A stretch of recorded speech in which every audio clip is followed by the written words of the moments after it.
새벽에 나오신 모든 분들에게 하나님께서 말씀의 능력과 기도 응답 주시기를 소망합니다. 오늘 시편 86편은 주로 시편 1권과 2권에 집중적으로 기록된 이 다윗의 시 중 유일하게 제3권에 기록된 다윗의 시이자 기도입니다. 어떤 이유인지 어떤 배경인지 구체적으로 우리가 알 수는 없지만 이 오늘 말씀의 전체적인 상황으로 보아 주님의 구원을 간절하게 바라는 긴급하고 절체절명의 상황임을 추측할 수가 있습니다. 또한 1절에서 이 7절의 내용 중 1인칭인 나라는 표현을 계속적으로 반복하여 사용하는 것으로 보아 다윗 자신에게 닥친 이 지금의 상황을 하나님께 간절히 토로하며 하나님의 구원을 간구하고 있다는 것을 알 수 있지요. 이 모습이 아마도 이 전형적인 우리의 기도의 모습이지 않을까요? 내 모습을 하나님께 아뢰고 내 사정을 하나님께 고백한 후에 하나님께서 지켜주시고 보호하여 주시고 응답하여 주실 것을 간구하는 이 다윗의 기도가 우리의 기도의 모습일 것입니다. 이 신실한 그리스도인들은 보통 자신의 기도가 아닌 주님께서 원하시는 기도, 나라를 위한 기도, 타인을 위한 이 중보 기도를 많이 해야 한다고 생각할지 모르지만 오늘 이 다윗의 기도를 한번 보십시오. 하나님의 마음에 합한 자, 하나님께 자신의 인생을 맡겼던 자, 이 다윗도 이처럼 자신의 개인적인 상황을 하나님께 토로하며 개인의 구원을 위해 기도하지 않았습니까? 물론 이 성숙하고 장성한 그리스도인들은 주님께서 원하시는 기도, 나라를 위한 기도, 또 타인을 위한 기도를 많이 합니다. 하지만 그렇다고 하여 자신의 기도를 하지 않는다면 그것 또한 올바른 것이 아니라는 말입니다. 기도 역시 한쪽으로 편향된 기도는 올바르지 않습니다. 때로는 나 자신을 위한 기도, 개인의 회개와 구원을 위한 기도가 필요하고 또 때로는 하나님 나라를 위한 기도, 중보 기도가 필요하다는 것이지요. 그리고 중요한 것은 바로 매 순간순간마다 기도하는 것입니다. 하나님께서는 전능하신 분이시고 모든 것을 다 아시는 분이시지만 그렇다고 자동으로 모든 것들을 다 해결해 주시는 분은 아니십니다. 말하지 않아도 다 해결해 주시면 너무나 좋겠지만 하나님께서는 우리가 우리의 입술로 고백하고 우리와 대화를 통해 우리를 인도하시는 인격적인 분이십니다. 다윗도 이 매번 어려운 상황을 만났을 때 하나님께서 기도하지 않았는데도 해결해 주었다면 얼마나 좋고 편했을까요? 하지만 그랬다면 그 다윗의 이야기가 성경에 기록되어 있지 않았겠지요. 우리도 때로는 이런 생각을 할 때가 있지 않습니까? 말하지 않아도 하나님께서 다 알고 해결해 주시면 얼마나 좋을까? 그런데 만약 그랬다면 하나님을 누가 간절히 찾고 또 누가 애타게 기도를 했을까요? 기도하지 않아도 자동으로 문제가 다 해결되는데 누가 기도를 하겠습니까? 물론 이 기도가 문제 해결을 위한 단순한 도구가 되면 안 되겠지만 우리에게는 이러한 기도가 참으로 중요하다라는 것입니다. 그리고 한편으로는 또 이렇게 생각해 볼 수 있습니다.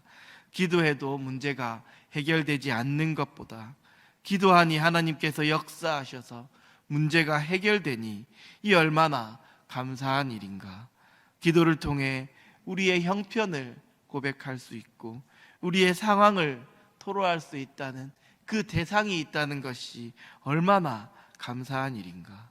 이처럼 하나님께서는 단순히 문제 해결만을 위해 기도를 원하시는 것이 아닌 우리와의 관계를 만들어 가시기 위해 기도를 원하시고 계십니다.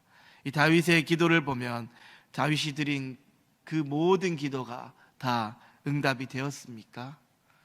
모든 기도가 응답이 되었던 것은 아니었습니다. 죄를 짓고 밧세바를 통해 낳은 아이가 병들었을 때 다윗은 금식하며 기도하였지만 그 기도는 응답되지 않았지요. 하지만 다윗은 낙심하거나 낙담하지 않고 훌훌 털고 다시 일상으로 돌아왔습니다. 우리도 어떤 문제를 위해 간절히 기도하고 금식하며 기도하고 부르짖으며 기도할 때가 있지요. 그런데도 그 기도가 응답되지 않았을 때 어떠한 마음이 생깁니까? 낙심이 되고 낙담이 되어 하나님이 원망스럽고 불평과 불만이 나오지 않습니까? 이 기도의 응답은 오직 하나님께 달려 있습니다. 이루시는 분도 여호와 하나님이시요 가져가시는 분도 여호와 하나님이십니다. 우리는 이 사실을 잊지 말아야 할 것입니다. 그리고 기도는 문제 해결을 위한 도구가 아닌 하나님과의 이 바른 관계를 만들어가는 것임을 기억해야 할 것입니다. 하나님과 올바른 관계를 만들어가기 위해 매 순간 기도하며 하나님과 대화하는 우리 모두가 되기를 주님의 이름으로 간절히 축원합니다.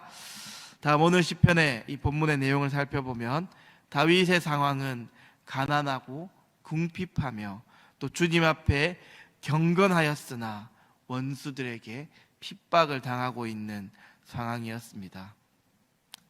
우리는 보통 힘들고 어려운 일을 만났을 때 이것이 내가 하나님 앞에 범죄를 하였거나 경건하지 못했기 때문에 오는 것이라 생각하곤 합니다. 물론 죄를 짓고 경건하지 못했을 때 하나님께서 분명히 징계를 하시지요. 하지만 오늘 다윗은 주님 앞에 경건하였는데도 엄청난 핍박과 고난을 받았습니다. 왜 그랬을까요? 그것은 이 세상이 주님 앞에 경건하고 신실한 자들을 용납하지 않기 때문입니다. 이 세상의 공중권세를 잡은 이 사단은 경건한 자들, 신실한 자들을 가만히 내버려 두지 않습니다. 이 사단은 경건하고 신실한 자들을 핍박하고 미혹하여서 하나님 나라를 확장하지 못하게 만드는 일에 혼신의 힘을 다하고 있다는 것이지요. 그렇기 때문에 하나님을 잘 믿고 경건하고 신실하게 살고 있을 때 핍박과 고난을 당하는 것이 불가피한 일임을 우리는 알고 있어야 합니다. 바울도 디모데후서에서 이렇게 말씀하였지요. 무릇 그리스도 예수 안에서 경건하게 살고자 하는 자는 박해를 받으리라. 그러므로 우리가 세상에서 경건하게 살고자 할 때 핍박을 받게 되면 그것을 당연하게 생각하고 당황하지 않아야 합니다. 하지만 보통의 성도님들은 믿음을 잘 지키고 경건하게 생활하고자 하는데 고난을 당하게 되면 시험에 들기 마련이지요. 그것은 이러한 하나님의 말씀을 잘 모르기 때문에 그런 것입니다. 물론 알고도 막상 고난과 핍박을 당하면 우리는 연약한 인간이기 때문에 시험에 드는 성도님들도 분명히 있습니다. 하지만 그러한 성도님들은 그 사실을, 그 말씀을 알고 있기 때문에 쉽게 극복하고 다시 하나님께 나아갈 수 있습니다. 그렇기 때문에 늘 말씀과 가까이 하며 말씀 안에 거하는 것이 중요합니다. 그렇게 사단의 핍박과 미혹이 있어도 우리가 망하지 않는 것은 바로 하나님께서 우리를 지켜주시기 때문입니다. 그래서 다윗도 이처럼 기도하는 것이지 않습니까? 하나님께서는 모든 경건한 자들의 상황과 여건을 다 알고 계시며 그들의 기도 소리를 듣고 고난과 핍박에서 반드시 건져 주실 것입니다. 그렇게 하신 하나님을 믿고 어떠한 세상의 핍박과 고난에도 의아해하거나 두려워하지 말고 오직 신실하신 하나님만을 의지하며 나아가는 우리 광양중앙교회 성도님들이 되기를 간절히 소망합니다. 다음 8절부터 13절의 내용은 유일하신 하나님 여호와 하나님께서 온 세상을 주관하시며 주의 도를 행하는 자들에게 은혜를 베푸신다라는 그 하나님을 찬양하는 내용을 담고 있으며 14절에서 17절은 하나님께서 다윗 자신에게 긍휼을 베풀어 주시고 은혜를 베풀어 주심으로 교만한 자들로부터 구원하여 주실 것을 간구하고 있습니다. 이 세상에는 많은 신들이 있습니다.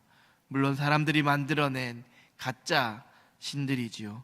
그런 신들은 사람들이 찾고 찾아서 어떻게든 소원을 이루어 보고자 하는 도구일 뿐입니다.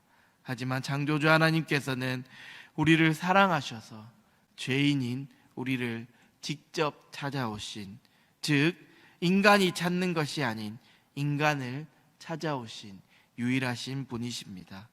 그렇기에 8절에서 다윗이 이렇게 고백하고 있는 것이지요. 주여, 신들 중에 주와 같은 자 없사오며 주의 행하심과 같은 일도 없나이다. 그리고 우리가 하나님을 전심으로 찬양해야 할 이유 또한 하나님께서 우리를 향해 인자를 베풀어 주셔서 죽음으로 갈 수밖에 없는 우리의 영혼을 건져 주셨기 때문입니다.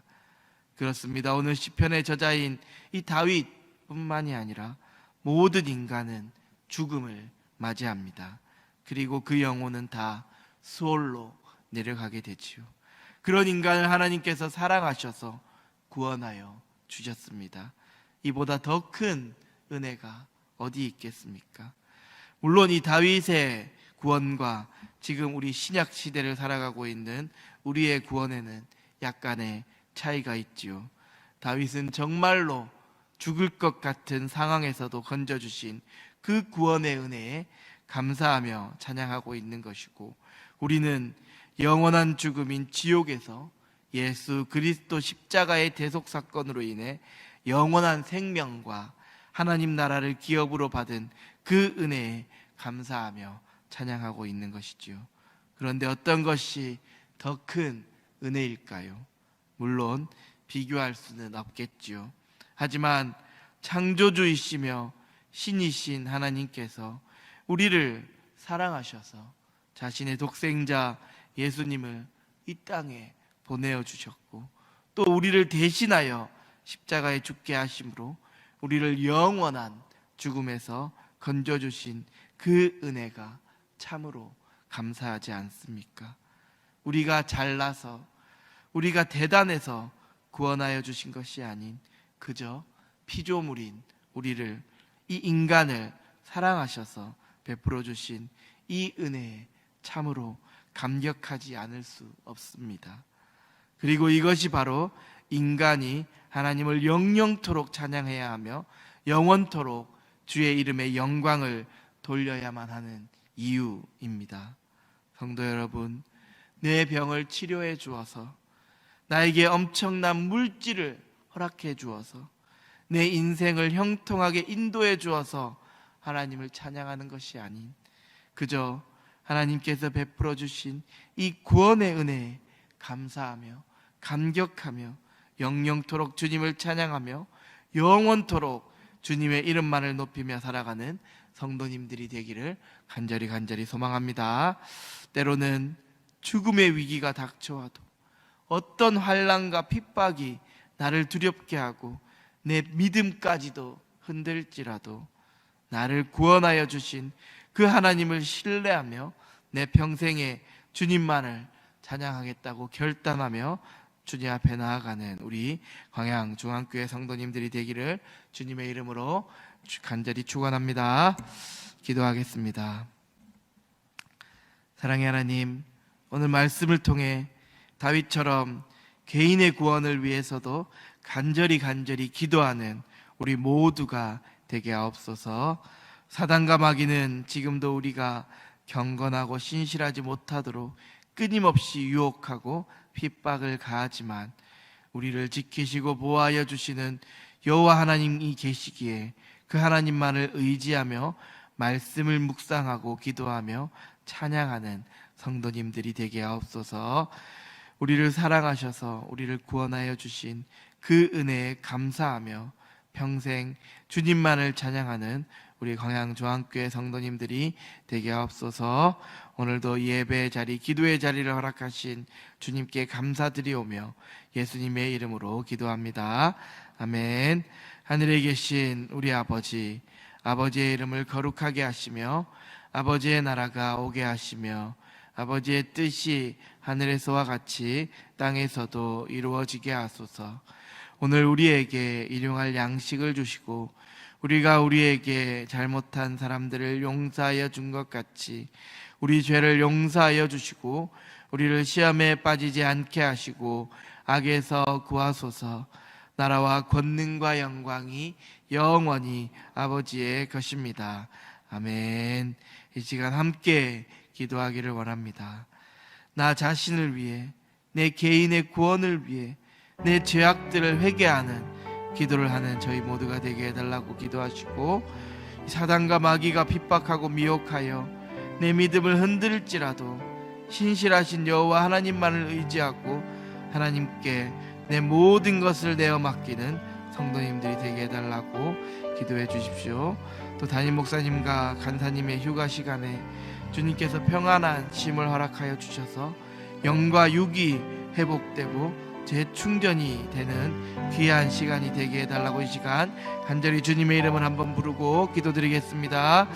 주여